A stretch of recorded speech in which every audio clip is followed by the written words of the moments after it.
బ్రహ్మంగారి కాలజ్ఞానం ప్రకారం 2024 ఉగాది తర్వాత జరిగే వింతలు ఇవే. ఈ సంవత్సరంలో వచ్చే వైశాఖ అమావాస్య రోజున దేశానికి ఈశాన్యాన ఒక కారడవిలో ఉన్న గ్రామంలో ఒక వింత వ్యాధి పుట్టి అది క్రమంగా పెరిగి ప్రపంచం మొత్తం వ్యాపిస్తుందట. మందులేని ఈ ప్రాణాంతక వ్యాధి బారిన పడి అనేక మంది ప్రజలు ఒంటి నిండా బొబ్బులు పుట్టి ఆర్తనాదాలు చేస్తూ మరణిస్తారట.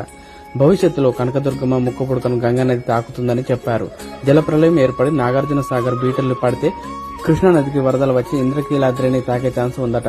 అలాగే కృష్ణానది మధ్యలో బంగారు రథం పుడుతుందని, అది చూసిన వారికి దాని యొక్క కాంతి వల్ల కళ్ళు కనిపించకుండా పోతాయని కాలజ్ఞానంలో ఉంది.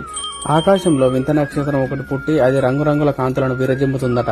ఆ తర్వాత దేశంలో అనేక వింత సంఘటనలు జరుగుతాయట. ఈ సంవత్సరంలో అక్రమ సంబంధాలు విపరీతంగా పెరిగిపోతాయని, ఇవి హత్యలకు కూడా దారితీస్తాయని కాలజ్ఞానంలో ఉంది. ఇంకా కొద్ది రోజుల్లోని తిరుపతికి వెళ్లే అన్ని దారులు మూసుకుపోతాయని బ్రహ్మంగారి కాలజ్ఞానంలో చెప్పారు. అలాగే తిరుపతిలో ఉన్న వెంకటేశ్వర స్వామి సంపదను 6 దొంగలు దోచుకుపోతారట. శ్రీశైలంలో ఉన్న మల్లికార్జున స్వామి తన భక్తులతో మాట్లాడతారట. అలాగే యాగంటి బసవన లేచే రంకలు వేస్తారట.